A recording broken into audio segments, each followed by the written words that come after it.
Hi there, Johnny here from johnnylipshamstudios.co.uk, and in today's video we are going to dive into parallel compression. I have talked about this in my three-part series on compression, where I've basically done an overview of compression itself, the basics, how it works, how you set it up, what all the knobs and dials and everything else do, and a couple of different applications of compression, and looking at some different compressors themselves, mostly the ones that are made by PreSonus for Studio One. But in today's video, having kind of done a little bit of an overview of parallel compression, I'm going to do a little bit more in depth on it today in this video, because one of the cool things about Studio One is that there is more than one way to do it. So first of all, I'm going to show you the kind of traditional way, or at least the way that I was shown how to do parallel compression in a DAW, such as Studio One or Pro Tools or Cubase or whatever it is that you're using.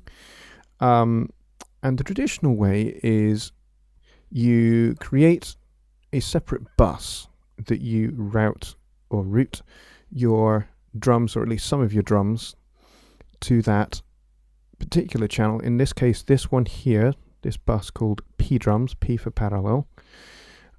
And then you slap a compressor on it and you squash it dramatically. And then you blend in your dramatically squashed with your completely untouched drums. So if we were to start with no compression on this at all, it would sound like this.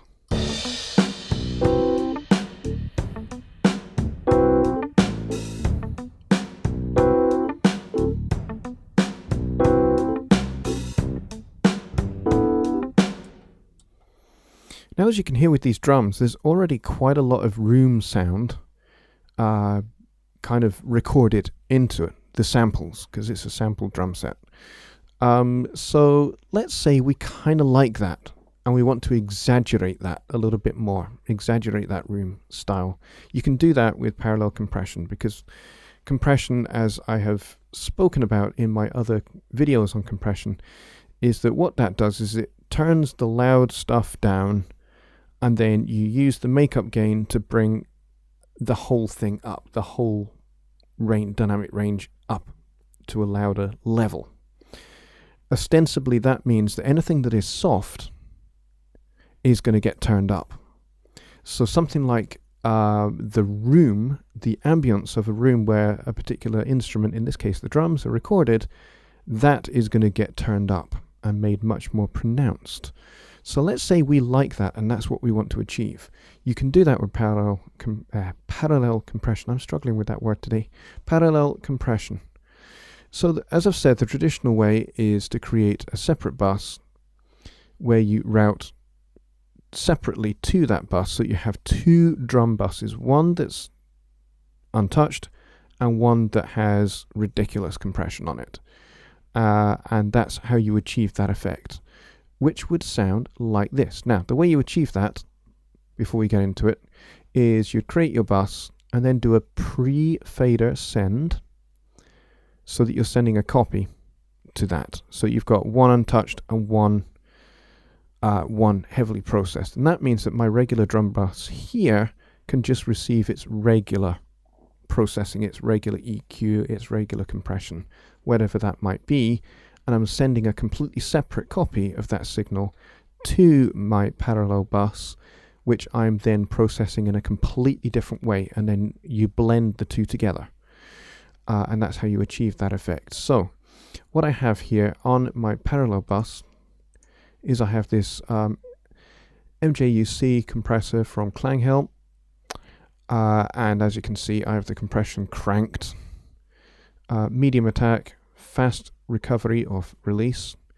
Punch is set all the way across to 3. I don't know what that really stands for. Makeup gain, making up about 10 dB. And that's pretty much about it. You can punch all of these buttons in and it makes a wonderful sound So I'm going to just run this with this compressor setting, and we'll cut it in, cut it off, and you can see what it does. So this is without it.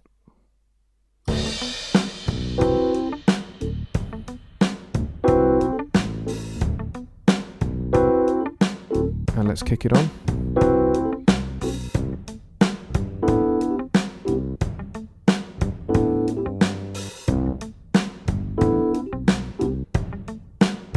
Okay, let's solo the parallel bus itself.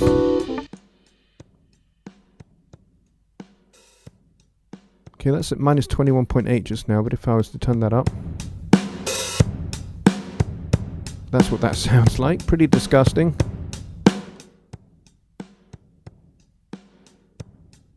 Find that level again. That'll do. Alright, so let's just play that again from the top. Let's turn it off.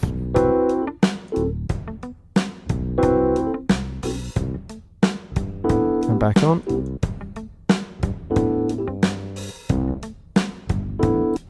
So you can hear right there that that increases the room tone and brings the drums forward a wee bit as well, which is kind of what you want to go for when you're doing parallel compression.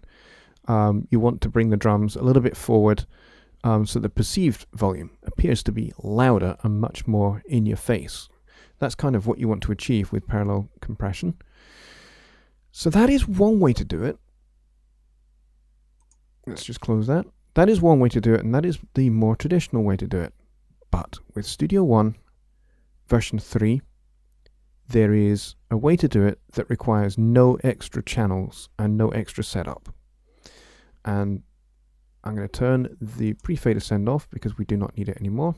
I have the MJUC on this channel here, and there's this button down here, and this is like it says channel editor when you hover over it.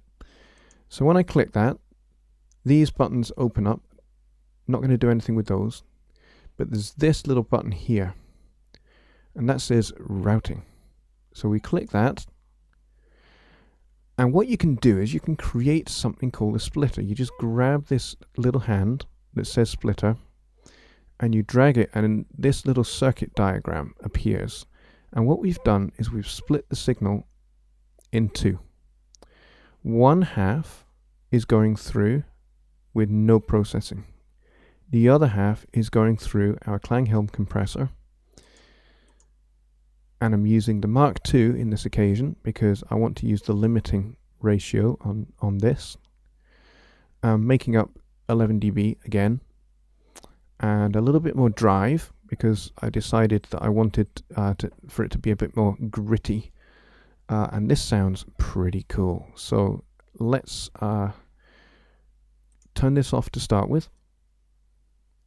Let's go back to the very beginning with no parallel compression, and then I'm going to kick it on.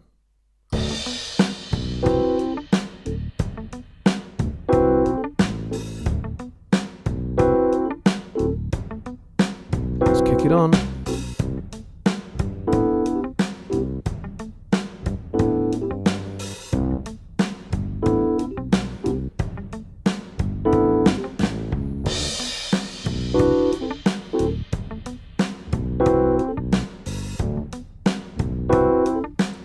And suddenly we've got a ton of extra room volume. You can now hear that room presence a lot more. And it's brought the drums forward again, quite a bit more. If I solo the drums, actually, you can hear the effect a little bit more exaggeratedly without the other instruments in. This is just normal, no processing.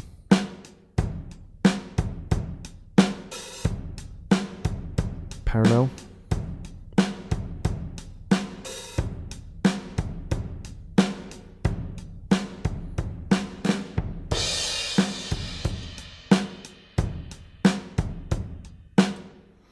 So having the parallel on there just gives the drums a massive amount of extra energy and excitement, which I found really cool.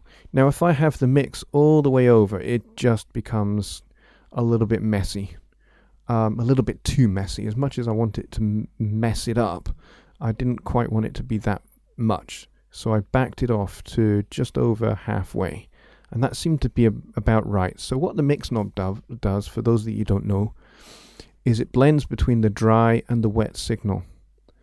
And so I've got it just a little bit wetter than halfway.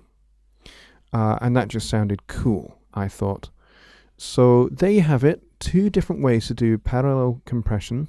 Your traditional method, using pre-fade ascend set at 0 dB, going to this additional bus channel, and you can process to your heart's content, or you can use the channel splitter over here, split the channel in half, put your compressor on one side, keep the other side clean, and you're effectively having two channels in one, basically.